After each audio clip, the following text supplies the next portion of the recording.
Hello mga ka-friendly! Samahan niyo na naman kami sa panibagong kaganapan ng aming buhay dito sa Australia. Noong mga oras na nga na yan, ay gumagayak ako papunta sa aking trabaho. Oo, tama mga ka-friendly. May trabaho na tayo at hindi na tayo feeling Disney Princess Wifey. Kasi alam mo na, iba dito. Nakakatuwa lang din talaga kasi hindi ko ina-expect na kararating ko lang dito ay ma-offeran ako na makapagtrabaho ka agad. Ang plano ko talaga mga ka-friendly, 6 months or maybe next year ko pa plan talaga mag-work kasi may mga plans pa ako this year. Pero since nga trabaho na yung lumalapit sa akin, why not na i-grab natin, di ba? Sayang din, di ba? Kasi kung hindi ko tatanggapin, at least dito, may sarili akong pera just in case na may gusto akong bilhin, may mga gusto akong pagkagastusan, at least hindi na ako hihingi kay parang Johnny. Hindi na siya mai-stress talaga sa akin.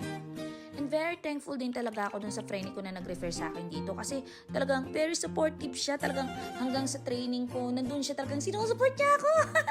Alam mo, bihira talaga yun. Kaya nga sabi, kapag ka may bago kang nakilala, it's a blessing from God talaga na dapat ano daw natin, pahalagahan natin at ipagpasalamat natin kay Lord.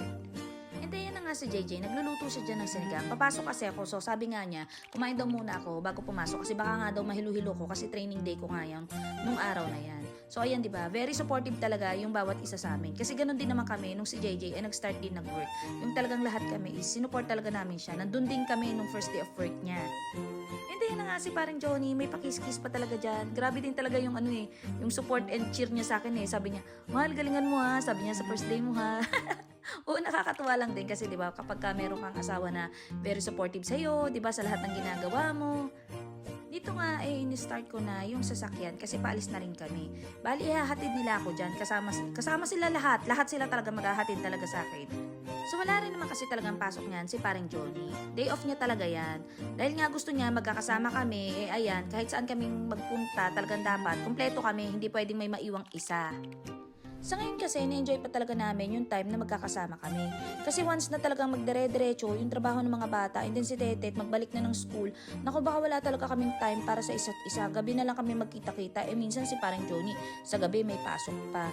Makikita mo rin naman talaga sa muka ng mga bata ni parang Johnny na talagang very happy sila na magkakasama. Talagang yung bonding namin is talagang sagad sa ngayon. Yung mga time na hindi kami magkakasama ng ilang taon, ngayon talagang sinusulit namin na kasi, di ba, ang tagal din namin naging LDR, di ba? So, paano ba yan? Hanggang dito na lang uli. Next time na lang. Bye!